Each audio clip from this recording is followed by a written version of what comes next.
Hey everyone, and welcome back to another World of Warcraft video. A few months ago, I did a video on playing World of Warcraft with a gamepad, and oddly enough, the video did extremely well. A lot of people mentioned the Steam controller, and when I thought about the feature set of the Steam controller, it actually seemed perfect for playing World of Warcraft with the controller with the console port add-on, and of course it turns out that the add-on supports the Steam controller very well.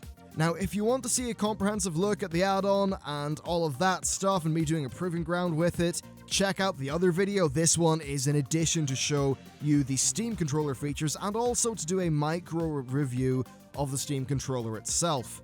First, a quick overview. So, the Steam controller, it's an odd beast. It's rather large in the hand, and rather than the regular setup, it's got two large touchpads. They use an extremely impressive haptic feedback system that gives a very effective tactile feel. It's also got two buttons on the rear that you can use with the tips of your fingers. In the past video about console port, one of the gripes was that when you had to target something specifically using a 360 joystick to drive a mouse cursor, kinda sucked. Well, with this you can use the touchpad, which honestly is far better. Let's quickly cover the installation of the correct profile before we hop in game to look at the new benefits and actually a new feature of console port. So install the Steam controller as you normally would via the instructions from Valve and all that stuff, then go to the link in the description and follow the instructions to set up the Steam controller profile for the console port add-on. Then download the add-on and follow the in-game instructions. You'll actually get a prompt to load the default settings. Do that. Once you've done that, it's set up. You can really do this entire process in 5 minutes. Full details on the setup and all that, though, are in my first full video about console port.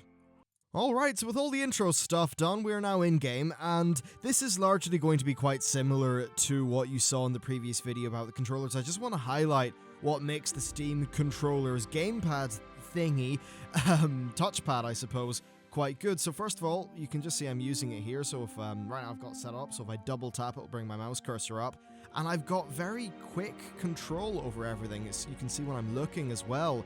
Very quick control, very granular control. I can very easily highlight anything on the screen, and it's significantly more comfortable than using a joystick to navigate around the place. Now that's really the key advantage of the Steam controller when it comes to the targeting issues that I ran into in the previous video.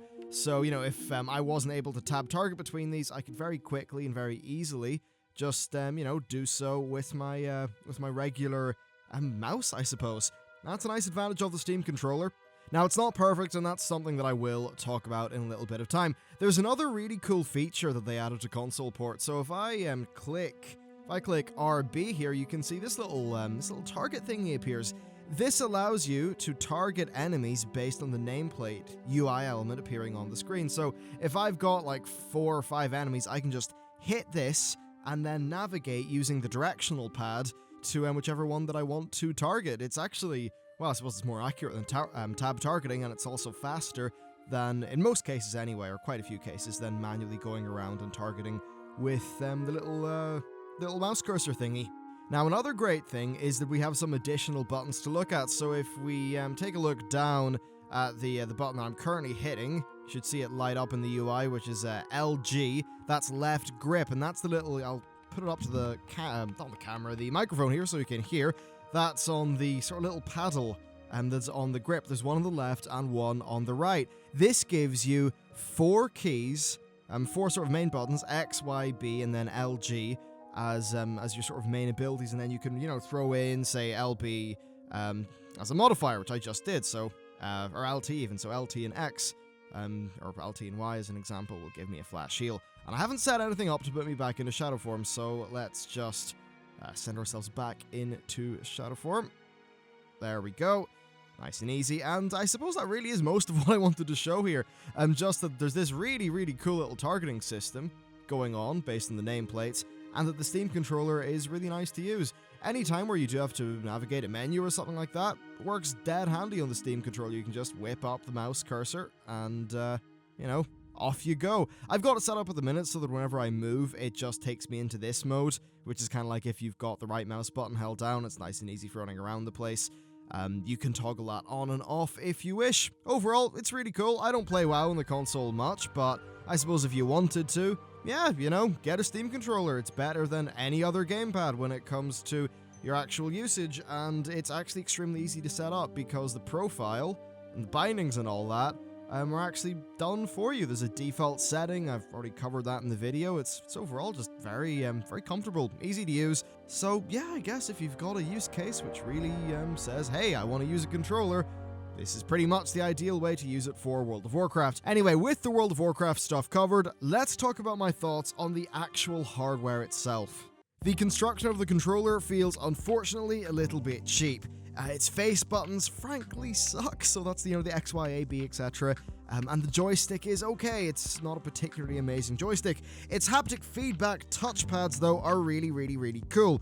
They are, well, incredibly tactile due to the feedback that you get from them, which is a kind of a noise and vibration that's very much directed into wherever you're pressing it, and it kind of feels like wizardry in terms of how well executed it is, especially considering the price of the unit itself.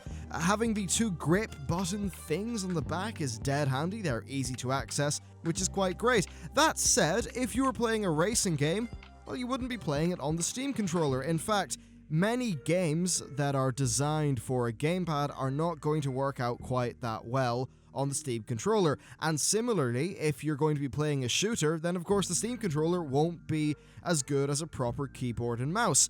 The Steam controller sits between most traditional gamepads and the keyboard and mouse combo. It can do both, but just not amazingly well. I suppose if you want to play XCOM 2 streamed to a TV, this is perfect. If you want to play World of Warcraft, then this is definitely the best controller for that job. If you want to play a game that's designed for a keyboard and mouse with a controller, well, this is a leg up on a regular gamepad, I suppose, but the experience isn't that great. So overall, my review is rather mixed. It's a piece of tech that displays some genuinely impressive ideas. So I'd say that Gen 1 of the Steam controller is definitely a niche product, but in the case of maybe this World of Warcraft thing, it might just be your niche.